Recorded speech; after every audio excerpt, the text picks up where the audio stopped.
alam nyo ba yung 4 P's? The number 1 P is professionalism.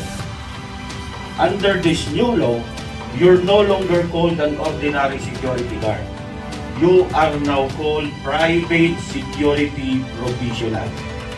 Therefore, we should always exercise professionalism. Be professional the way you speak with courtesy and respect.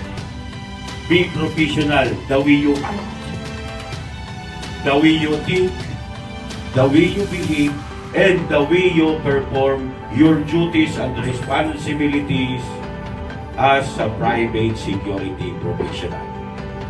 Take note of this equation, no? Because you are the show window of the agency, no? The contract depends upon your performance. Mind you, ladies and gentlemen, that the agency is not selling products here. The agency is offering services. No? Kapag maganda yung performance nyo, satisfied si client. Now, if satisfied si client, of course, happy si agency, tuloy-tuloy yung kontrata.